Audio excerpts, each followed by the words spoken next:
একদম ঘরে বসেই পারফেক্ট মিষ্টি দই বানিয়ে নিতে পারবেন। তবে এবারের মিষ্টি দই হবে একটু অন্যরকম। আমি ব্যবহার করব আলমন্ড বাদামের দুধ। 500 ml রেগুলার আমুল দুধ নিয়েছি, যেটা বাজারে পাওয়া যায়। লো ফ্লেমে ভালো করে ফুটতে দেব।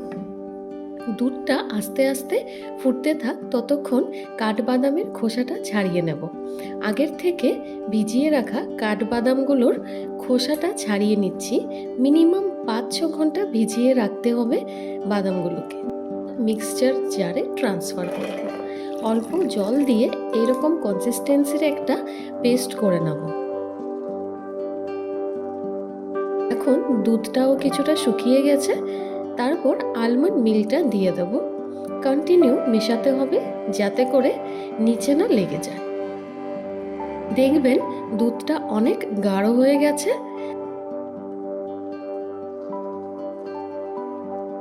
তারপর দেব পাউডার্ড গুড়।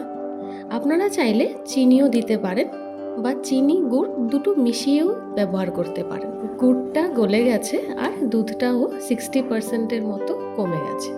এখন গ্যাসটা বন্ধ করে ঠান্ডা হতে দেব রুম টেম্পারেচারে। বাজার থেকে কেনা টক দই 2 টিস্পুন নিয়ে নিচ্ছি। চলুন মাটির কন্টেনারগুলো রেডি করে নিই। সবগুলোতে অল্প অল্প করে টক দইটা লাগিয়ে নেব চারিদিকে।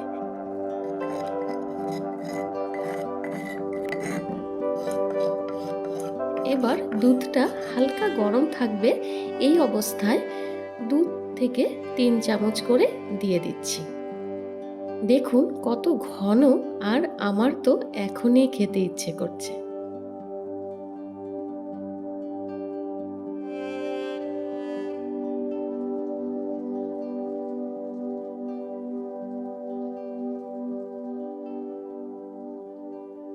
যাক, এবার লাস্টে একটা ঢাকা দিয়ে রাখবো 8 থেকে 10 ঘন্টা। এবার ঢাকাটা খুলে দেখি কেমন দই জমেছে। পারফেক্ট। দেখুন তার টেক্সচার।